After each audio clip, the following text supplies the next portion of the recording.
ஒரே ஒரு சப்ஸ்கிரைப் மட்டும் பண்ணிட்டு பாருங்கள். ரோகிணி மனோஜும் பேசிகிட்டு இருக்காங்க. ரோகிணி இருந்துக்கிட்டு, இந்த குழந்தைக்கு நீ தான் அப்பா, எனக்காக நீ ஹாஸ்பிட்டலுக்கு கூட வர மாட்டியா? அவனுக்கு கொஞ்சம் கூட இந்த குழந்த மேலே பாசம் என்னமே இல்லையா மனோஜ்? ஏன் மனோஜ் இப்படி இருக்க அப்படின்றாங்க. அப்படியெல்லாம் இல்லை ரோகிணி, எனக்கு எல்லாமே இருக்குது. அப்போ ஏன் நான் கூப்பிட்டா வரவே மாட்டேங்கிறேன்? இனிமேல் வரேன் அப்படின்னு சொல்லிட்டு சொல்கிறாங்க.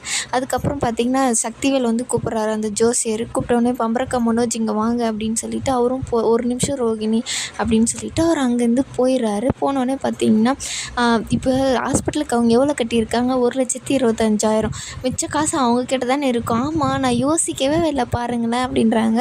அந்த காசை நீங்கள் ரோகிணிக்கிட்ட ஒரு 50,000 மட்டும் கேளுங்க. என்னங்க சொல்கிறீங்க? ரோகிணிக்கிட்டே காசு கேட்குறதா?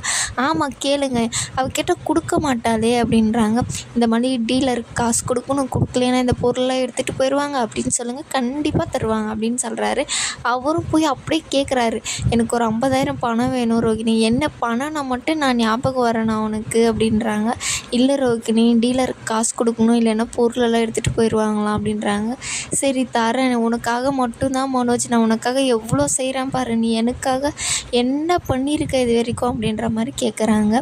கண்டிப்பாக ரோகிணி, நான் உனக்காக ஹாஸ்பிட்டலுக்கு வரேன் அப்படின்னு சொல்லிட்டு சொல்கிறாங்க. சரி நான் ஆன்லைனில் உனக்கு அனுப்புகிறேன் அப்படின்றாங்க. இல்லை எனக்கு கேஷாக தான் வேணும். சரி நான் போய் எடுத்துகிட்டு வரேன் அப்படின்னு சொல்லிட்டு அங்கேருந்து போயிடுறாங்க. போனோடனே பார்த்திங்கன்னா அவங்க வேலை செய்கிறவங்களும் வந்து எப்படி ரோகிணி காசு கொடுக்குறோன்னு சொல்லிட்டாங்க, எங்களுக்கு சம்பளம் வந்துடும் அப்படின்னு சொல்லிட்டு சொல்கிறாங்க. எங்களுக்காக தான் ரோகிணி இது பண்ணியிருக்காங்க, அப்போ நான் அவங்களுக்காக உங்களுக்கு கல்யாணம் ஆன விஷயத்த அவங்கக்கிட்ட சொல்லிவிட்டுமா?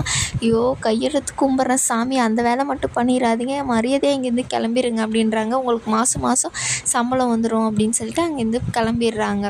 இன்னைக்கு கூட ரேகாவும் சத்யாவும் வந்தார் இல்லையா? வந்தவொடனே பார்த்திங்கன்னா அவங்க அப்பா அப்படியே நாடகம் போட்டு படுத்துட்டு இருக்கார். போனவொடனே அப்பா இப்போ எப்படி இருக்கார் பாரு அப்படின்னு சொல்லிட்டு, ஏழுங்க ரேகா வந்திருக்கா, சும்மா என்கிட்ட போய் சொல்லாத சிந்தாமணி, டெய்லியும் நீ இந்த மாதிரி தான் பண்ணுற அப்படின்னு சொல்லிட்டு சொல்கிறாரு. இல்லை நிஜமாகவே ரேகா வந்திருக்கா, ரேகா வா அப்படின்னு சொல்லிட்டு பார்த்திங்கன்னா அப்பா டேடி அப்படின்னு சொல்லிட்டு சொல்கிறாங்க. டேடி எப்படி இருக்கீங்க? ரேகா வந்துட்டியா? உன் மேலே உனக்கு எவ்வளோ பிடிக்கும்னு உனக்கு தெரியலம்மா, எனக்கு இப்படி ஆனது உனக்கு வருத்தப்படாத, நான் சரியாயிருவேன், என்ன மன்னிச்சிருங்கப்பா அப்படின்னு சொல்லிட்டு சொல்கிறாங்க. எங்கள் பொண்ணுமா, நீ உன்னை மதிக்காமல் நாங்கள் என்ன பண்ண போகிறோம் அப்படின்னு சொல்லிட்டு சொல்கிறாங்க. இனிமேல் உன்னை நான் நல்லபடியாக நீங்கள் எங்களுக்கு பிடிக்காததை கல்யாணம் பண்ணிக்கினீங்க, ஆனால் உங்களை நாங்கள் ஏற்றுக்குறோம், இந்த கல்யாணத்தை நாங்கள் ஏற்றுக்குறோம் அப்படின்னு சொல்லிட்டு சொல்கிறாங்க. சத்யாவும் சந்தோஷப்படுறாரு. அதுக்கப்புறம் வா தம்பி இங்கே உக்காரு, சொல்லுங்கள் சார், நான் ஒன்றும் முதலாளி இல்லைப்பா, நான் உன்னோட மாமனார், நீ என்னை அங்கிள்னே கூப்பிடு அப்படின்னு சொல்லிட்டு சொல்கிறாங்க. அவரும் அங்கிள்னே கூப்பிட்றாரு.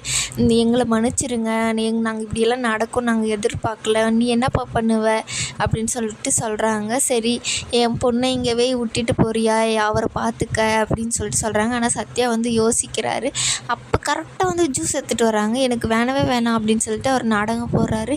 அப்போன்னு பார்த்து ரேகா வந்து கொடுக்குறாங்க, குடிக்கிறாங்க. பாருப்பா, நான் சொன்னால் வேணான்னு சொல்கிறாரு, அவன் பொண்ணு சொன்னால் மட்டும்தான் சாப்பிட்றாரு, நீ ப்ளீஸ்ப்பா விட்டுட்டு போறியா அப்படின்னு சொல்லிட்டு சொல்கிறாங்க. ஆனால் சத்யா அப்பயும் யோசிச்சுட்டே நிற்கிறாரு. அப்போ பார்த்திங்கன்னா ரேகாவா, நான் அவங்ககிட்ட பேசணும் அப்படின்னு சொல்லிட்டு, என் அப்பா கூட நான் இருக்கேனே ப்ளீஸ் அப்படி, உன் அப்பாவுக்கு நீ இல்லாத எப்படி, நீயவே இரு, நீ ஒன்றும் கோச்சிக்க மாட்டேல, உனக்கு ஒன்றும் வருத்தம் இல்லை அப்படின்றாங்க.